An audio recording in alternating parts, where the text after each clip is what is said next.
guys, welcome back to Sip on This. I'm your host Bianca. And I'm Matt. I'm Andy. So what makes a good email, guys? One that I want to open. Well, yeah, obviously.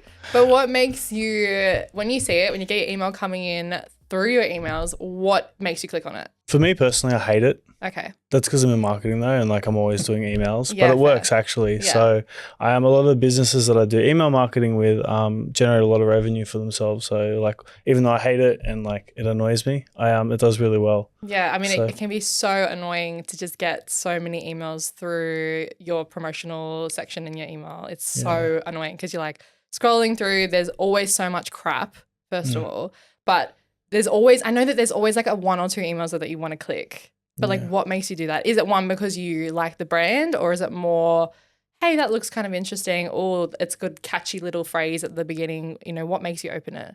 I think it's brand first Yeah. and the product, especially something you're familiar with. Mm. You know what you're getting. Yeah. So what's an example I don't think that. that you open? Look, I don't do a Love lot of honey. I don't do a lot of shopping. Honey Bidet, when they send theirs, I'm like, oh, what's that? In all seriousness, no. I subscribe to a lot of nerdy stuff though, so it's not really so much products or sales, but so I suppose to say it's something from Google, it'll say product announcement. Yeah. I'm like, oh, what are they announcing? Well, you're always So, the first person to tell us in the office about a new product. We always get those slight notifications from Andy, like, look at the new product. yeah, so that sort of stuff intrigues me. Yeah. And that again is subject line focused. So Yeah. like they're announcing something. Ooh, I want to read it. I like the brand already. Their subject line has got me interested in opening it. For sure. That from a promotions standpoint, if it's something that I've bought from before but not regularly, I'd say it'd be something offer based in the subject line where I'm like, oh, so obviously here bonds, buy stuff for bonds for the kids all the time. Yeah. I'm forever running out of But it's softs not and a undies. brand that you're going to be like super excited to open every single email about. No, theirs Right. is always 40% off site wide. Okay, no, you've got my For sure. attention. I'll have a look. Like 40% is pretty good. Yeah. It's that I'm opening, Yeah. but again, I'm more how the email is constructed internally doesn't really factor in too much Yeah. for me at that point because I want it. I Yeah. already know them. So like the way that the email looks when you open it doesn't really determine to you at that point if you're going to buy from them. It's the 40% off that's really intriguing you rather than the appeal of the email itself. Sometimes the look and feel does, and how the email is structured. Yep. There's a brand that comes to mind that I'm not going to mention. So they send their email out. It's poorly optimized for mobile. So I'm looking through it to be critical and be like, oh God, Christ. And then scroll down and they have different sections in there. So have the products, and then they talk about their most loved accessories. Except it's about accessories. So from that point on, I just can't see past the ass. And as bad as the email is, now I'm always looking for the ass because it's all to check if it's in The there. ass is what you're looking for. I'm looking for the ass. Pinpointed on the ass. So I'm not interested in their product anymore. I'm interested in having a laugh. I'm like, oh, have they even fixed that? Yeah. But the whole layout of the email, and again, it's a fairly big brand and they've not done their job properly and due diligence about how they're sending it out and what it looks like and testing and things like that. So I'm instantly not buying from their EDM because of how bad it is. Sure. So And that's a really big point as well. Like little things like a mistake like that, you're like, oh, come on, guys. Like it's almost like a bit tacky at that point. Like they're clearly not paid enough attention to, you know, and enough effort to review the email and then going, oh, all right, I'm going to send it. It's almost like the effort behind it makes you go, I don't really want to buy from you, which is crazy because it's like that one little mistake, that extra S was like literally made you go, nah, not today. No, it also makes it look a bit spammy if you can't spell Of properly course. in your email. But there are big brands that have done that before where they've sent something out, let's say prematurely, so they've made a mistake. Yeah. I respect the recovery emails after. Sure. That gets my attention Admitting when, that you've made a mistake. oops, and the subject line will be something cheeky or something funny. Yeah. And I'm like, when brands do that, I'm like, and I'll have a laugh, have a smile. Yeah. And they kind of build confidence for me within the brand. I'm like, oh yeah, they've admitted they've made a mistake. They're not perfect. They've recognized it. they're like, oh, sorry, we pressed too early, and you're like, I can appreciate that, and that does happen with big brands. It also brings that whole like human, relationship thing. Like Correct. we know that it's not just a bot behind it. It's some human who's gone, oh, I'm going to send that, and gone, oh crap, like I've just sent it too early. Someone's gone up to them and gone, come on guys, like you sent it too early. They're probably feeling like shit. Like, you made a mistake. You probably, you're probably like empathizing for them on the end of the marketer going, oh, you know what, that could be me. That's been me before, so yeah. 100% I empathize with that. I've done that before. I've made mistakes building. Of course, it's normal. You're a human. And obviously the way they are now, drag and drop templates, the things like MailChimp, Klaviyo, HubSpot, and all these big brands that make it easier to do it. When I started building them, you're hand coding it, and the testing wasn't as good, and you'd have one mistake or it wouldn't look right somewhere else. So I've sent out bad ones. Yeah. And I've tried before when that's happened, to send a recovery, but people, no, don't do that. We'll look stupid. And I'm like, no, people, they like when you admit fault and go, oh, my bad, guys. Yeah. And it makes you laugh and smile. So 100%. things like that get my attention. Matt hates emails, so what gets your attention? So I feel like the money that I make from them. Yeah. That's true. I mean, so is there been any email that's like you've opened and gone, oh, I appreciate that it's made you buy, or you anti-email kind of entirely? No, I'm kind of anti-email entirely. Like, just so desensitized. Like, if I want to buy something, I'll buy it when I want to buy it, irrespective of whether there's a sale or not. Like, they're flogging products at me, and I know eventually it's going to come back around. Yeah. But I guess I know that from experience, whereas like other people that aren't into marketing, that are experiencing things for the first time, they might be a bit more like, wow. The emails that I like getting, like, for example, is like, there's a famous bodybuilder. He full-time Mr. Olympia. He sends out like weekly emails with tips. There's no imagery, there's no offers. It's just like a dump of like, here's some like, training. So you're more like, you look forward to hearing the information that he's providing. As opposed to like offers and sales and stuff like that.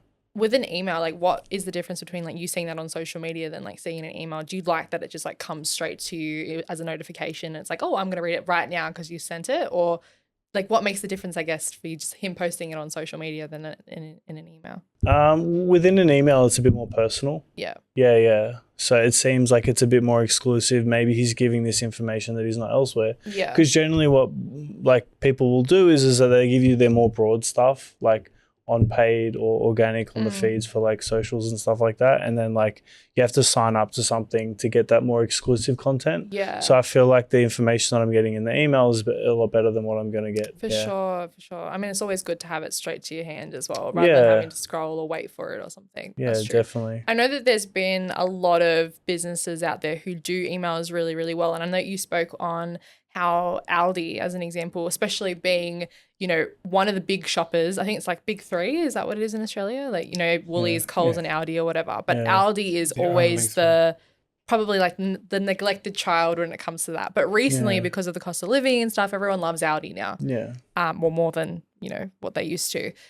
I know that you said that Aldi was sending some certain emails to get people's attention. What was that? Yeah, so a strategy that they're using with their emails, they're essentially priming customers to let them know beforehand what sales are coming up to get them ready. So instead of just dropping something and then them having to work it out and then like that might be not the right time for that person, they can kind of plan ahead. So every Monday, Aldi sends out an email to let people know, hey, this Saturday we're going to do this crazy sale. You can have time to get in store, make sure you're free at that time. And then these are what's going to be on offer.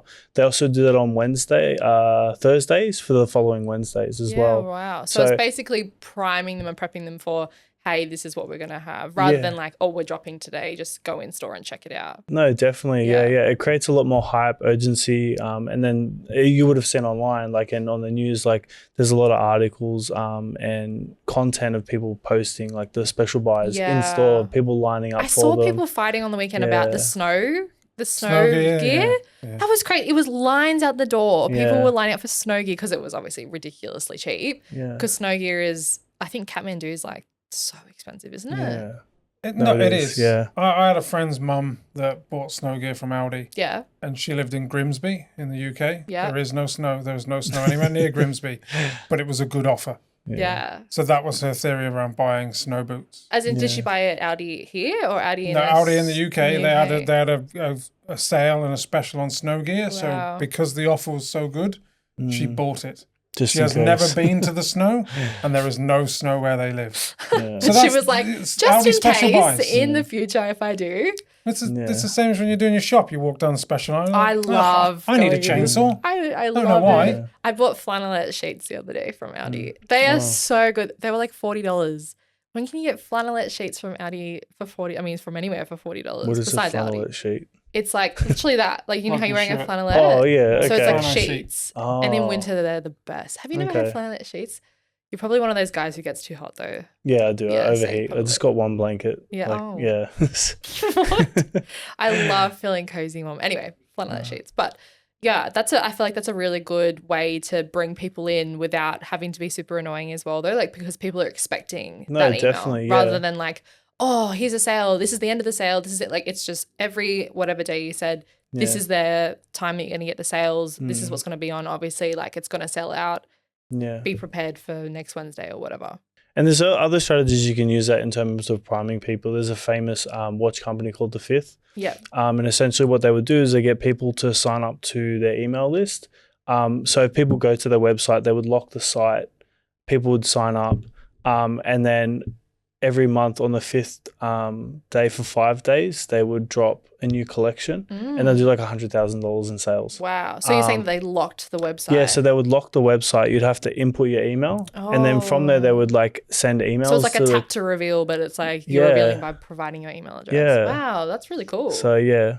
So they use that for a drop though. Yeah, they would use that for a drop. That's really cool. And then it helps them gauge like stock levels of what they need to order as well. Yeah. So, but then there's also like an exclusive element to it of like, hey, be on our email list, like find out when this is going to drop. So then you can be that person that gets it and all those other people are going to miss out. Wow. Yeah. That's actually really cool because it's almost like pre-order without having to say pre-order. Yeah. And I feel like when people hear pre-order, sometimes maybe they're a bit like, oh, I don't want to wait, but it's kind of twisted to go, this is an exclusive drop, send us your email and then, we'll let you know when it's dropping. I love that. That's actually a really good idea. No, it is. It's cool. And it creates like a premium feel and like towards the brand. Yeah, that's like, awesome. Yeah. What were you going to say, Andy? I was going to say there's a product that I've wanted for years.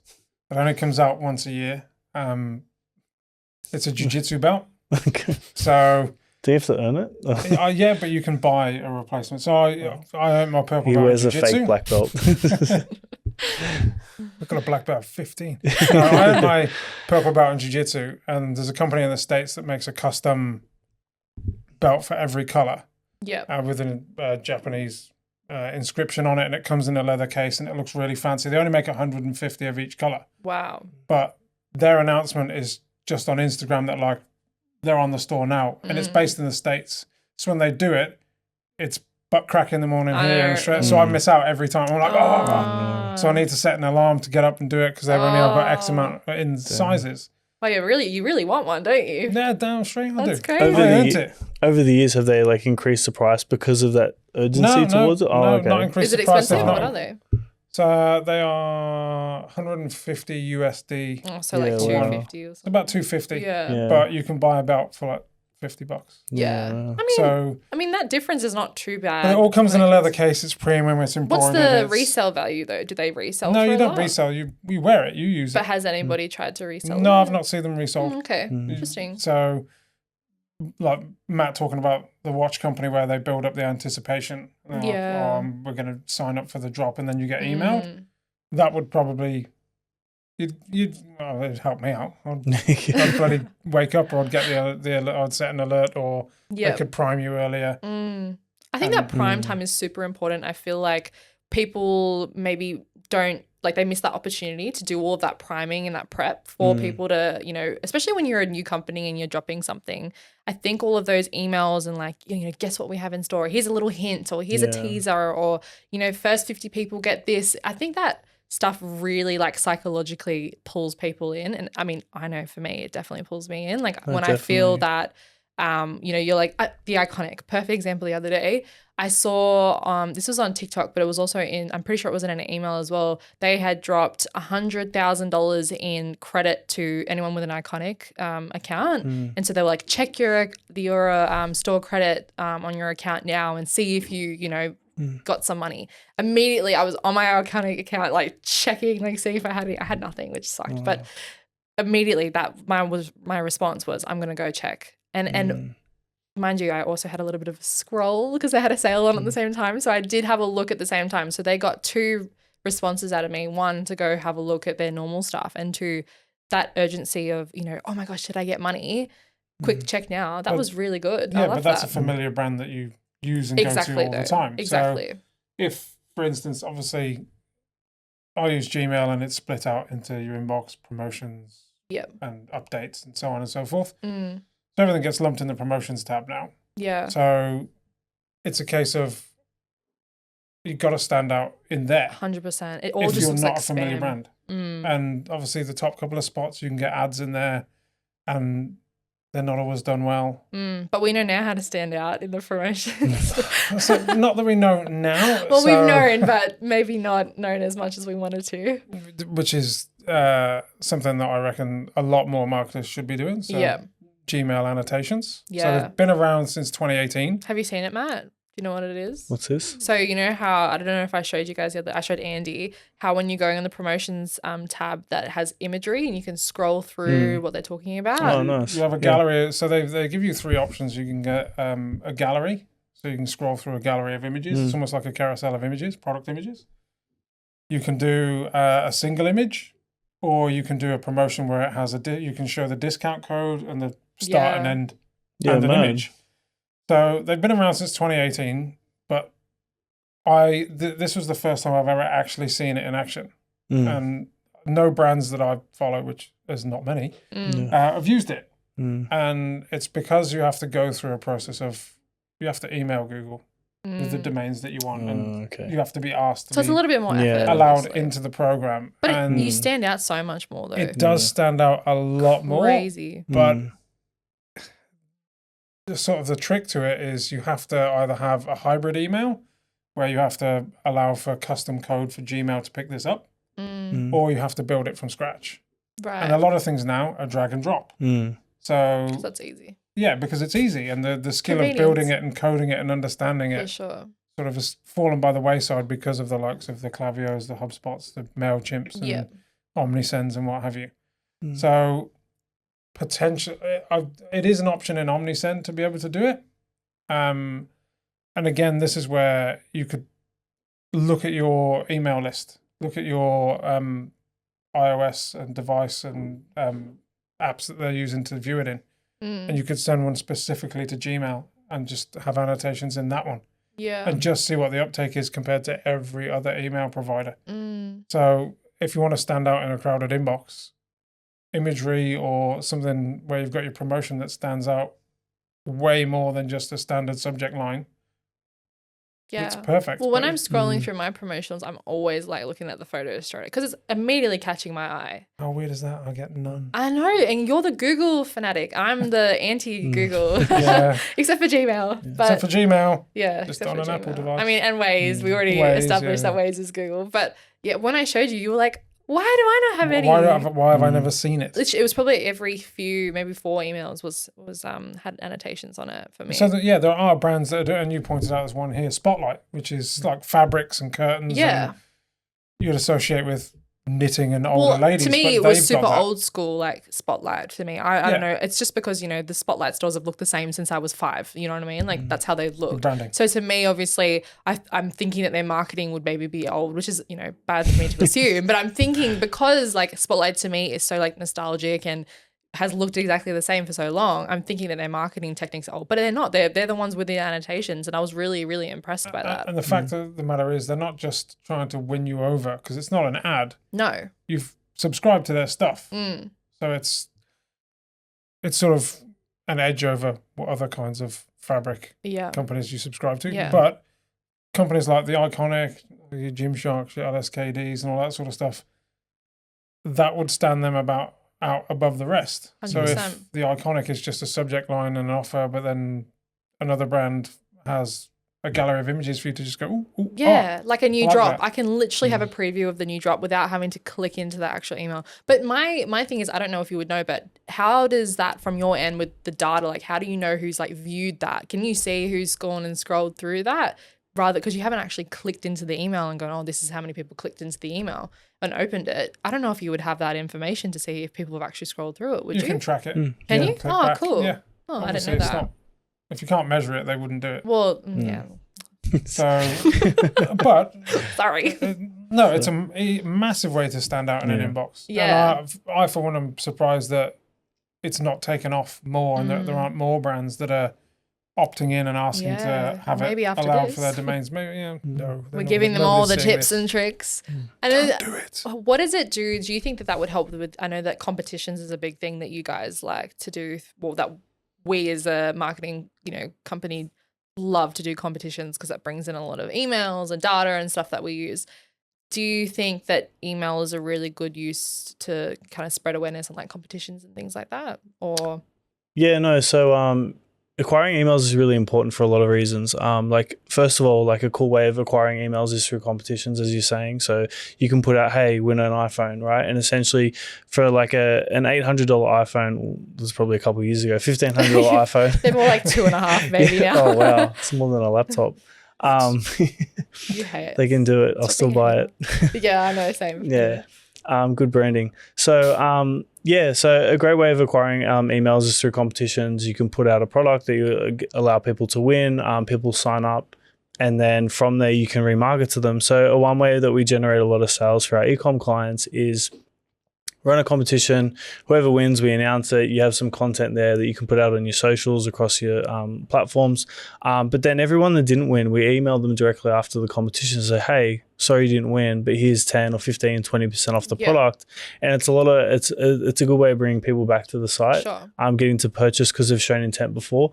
Now, one thing that we do see is that depending on the type of competition that you're running in your product or your brand can affect the quality of the emails that you're getting, right? So if you have a small brand that sells cheap products and you put out an offer, right, you're going to acquire a lot of leads that may not be good quality. You're going to acquire a lot of emails that may not necessarily be people that would purchase your product, right? If you have like if you're selling $2,000-$3,000 lounges, right, and you're giving away a product, a lot of those people may not come back. They're only there for the free. Of course. The free they're not the same kind of market who would then actually go purchase a $3,000 lounge. Yeah, no, they're definitely. Just like free. Yeah, so that's something that you got to kind of consider as well once you have those marketing lists. Yeah. And then you can also create lookalikes off those, which is really important for your ad campaigns. But yeah, that's kind of like one strategy that we use to generate sales. There's also a lot of others. So like we've spoken a lot about a lot of e-com businesses, but you can also do really good email marketing for service-based businesses.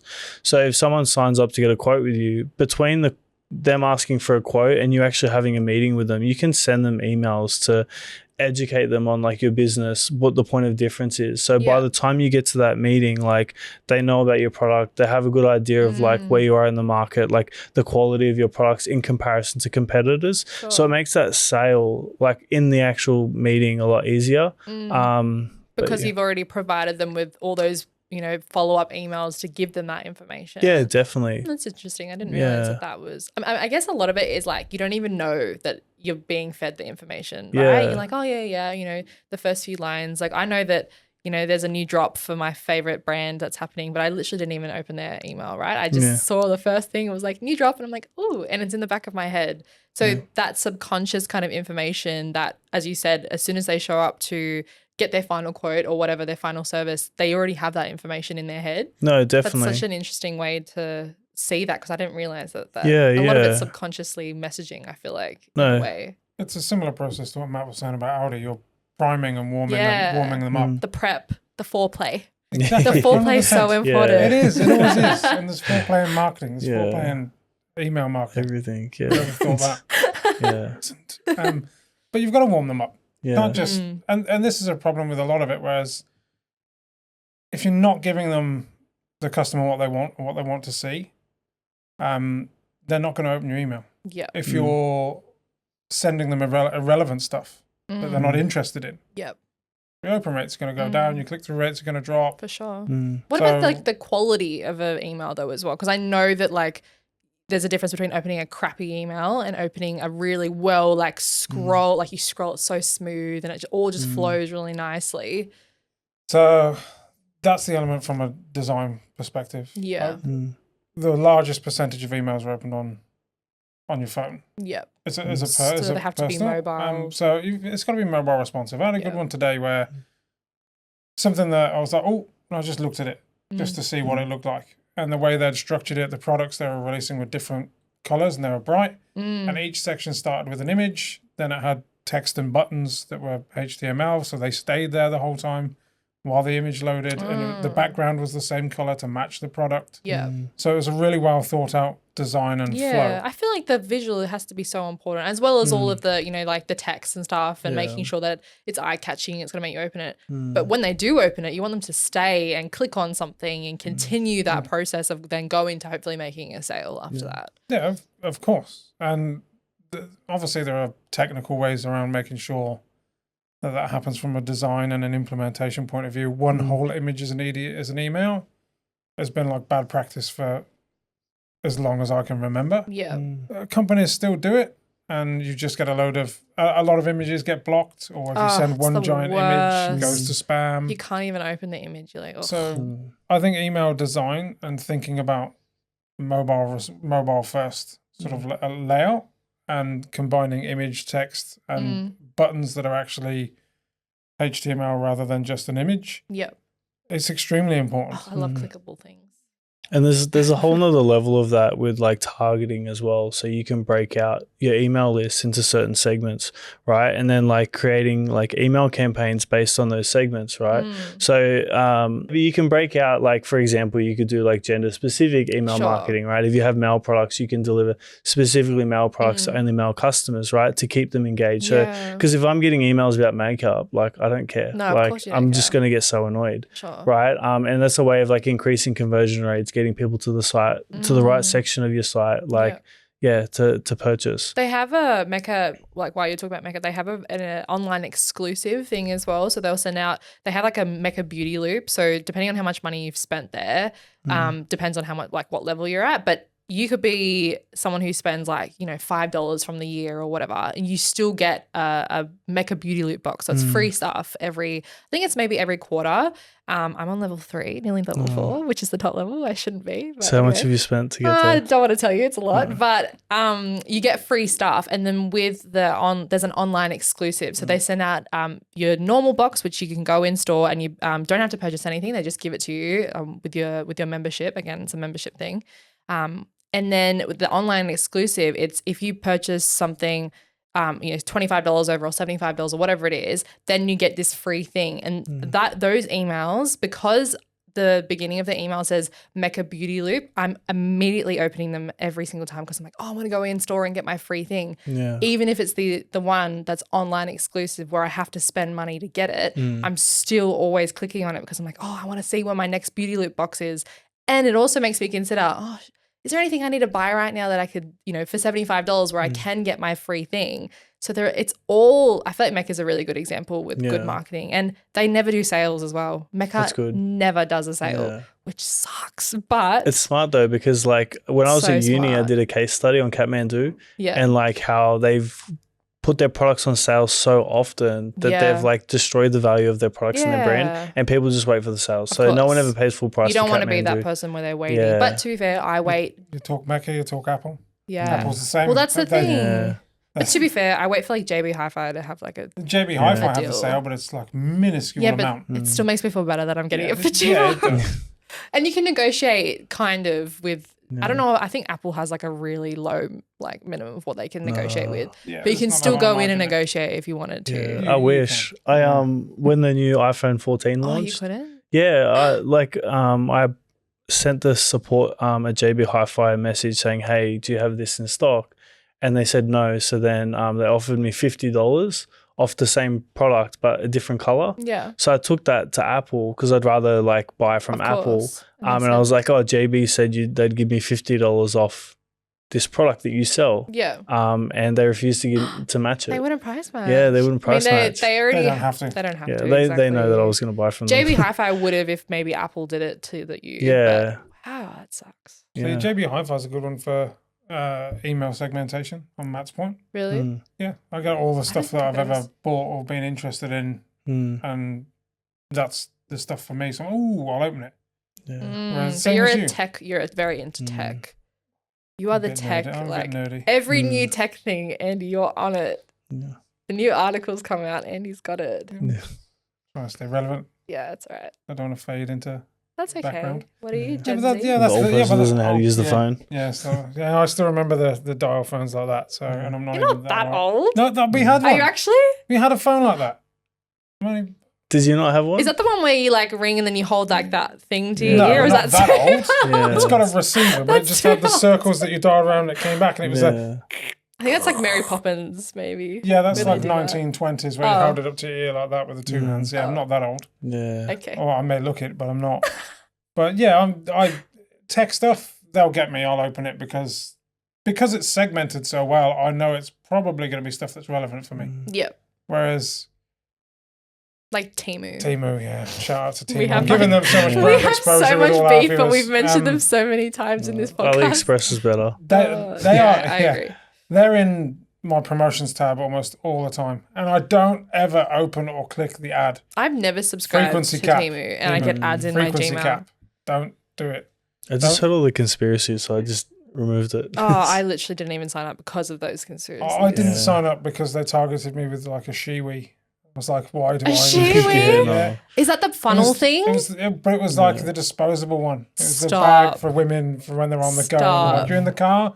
Here's a shiwi that you Stop can it. throw away. And I was like, how bad is your segmentation and targeting that you're Wow. sending me that? That's crazy. Well, did you guys hear the famous like email marketing story with the dad and his daughter with Target? No. I think it was Target. So this dad went into his daughter's email and saw that she was getting emails for like baby products like diapers and like pacifiers, and he was getting really angry because his daughter was like 13 years old. Oh, right. And so he arced up about it, and essentially the end of it is that his daughter was pregnant. Oh, I and knew you were going to based say on her that. searches, they knew that that's what she was expecting, and that's why she was receiving those emails. She just snitched on herself. Yeah.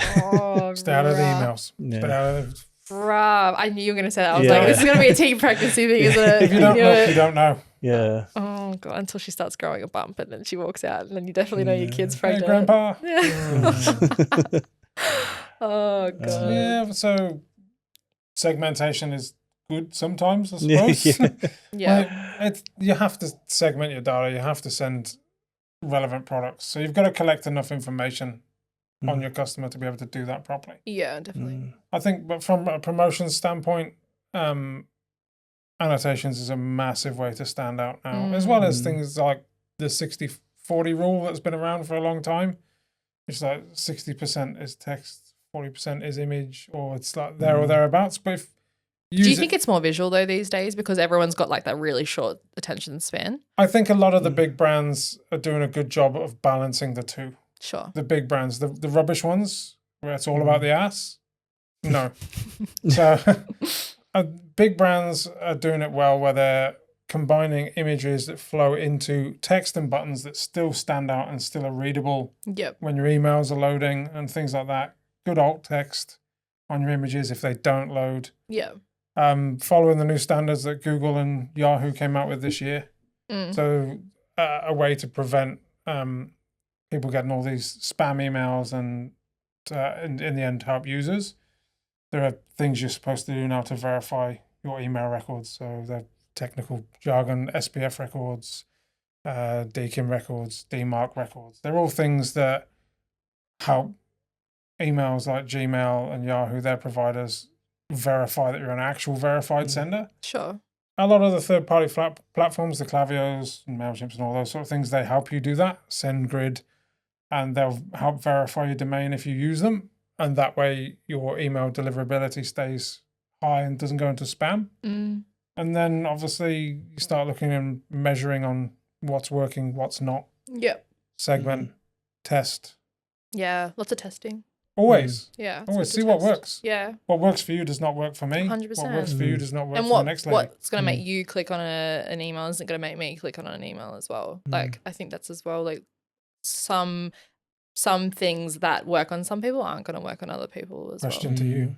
What? Do emojis work in subject lines No. for you? Yuck. There you go. Get You're the younger. out of the subject line. You're the emoji generation. Immediately, I'm like, ew, tacky, gross, get it Even out. if it's like an Easter special, is there an Easter bunny in there? No, unless it's literally like, the only one that maybe would get me is like the alert button. You know, like it's like the orange like alert Like a sign. siren. Yeah. Like that's probably the only one because I'm like, oh, you know, clearly it's like something that's going to be, you know, needs my attention, obviously. But if it's like a crappy smiley face with like a woohoo, like, no, it's disgusting. So emojis are out. That's why I hate emojis in like graphics. I hate them in like ads. I hate them. I hate them. Disgusting. See, and I thought good to know you for would be the copywriters. Yeah. I thought you would be the one that would love it. See, copyright is maybe a little bit different. Like I use emojis when it comes to like if you're making like dot points, like if you're checklisting something. So like, you know, it comes with free warranty, comes with, you know, $50 off or whatever. Like that's fine. But if you're using like over the top, trying to add like expressions and emotions through emojis, yuck. I hate it. So I should stop using the peach emoji? Yeah. I mean, I'm joking. Depends on who you're sending it to. Yeah. But if it's like for like a bikini thing, like, yeah, whatever, add the peach emoji. But like, if you're trying to, no, it's obviously a bum. But if you're trying to add emotion, it keeps running back to that, doesn't it? Keeps coming back to the ass. Keeps coming back to that. As bad as that EDM is, it always comes back to it. No more ass, But please. no more ass, no more emojis. Yeah, no more emojis. Stop with the emotions through emojis. If you're using them for like icons, like, yeah, like maybe an Easter bunny or whatever, that's fine. But like, stop with the emojis, with the emotions. It's disgusting. I hate it. Anyway, that's just my opinion, but I'm glad I asked. Yeah. Thanks so much, guys, for tuning in to this episode of Sip on This. We hope you enjoyed, and we'll see you in the next episode. Bye. Thanks. Peace.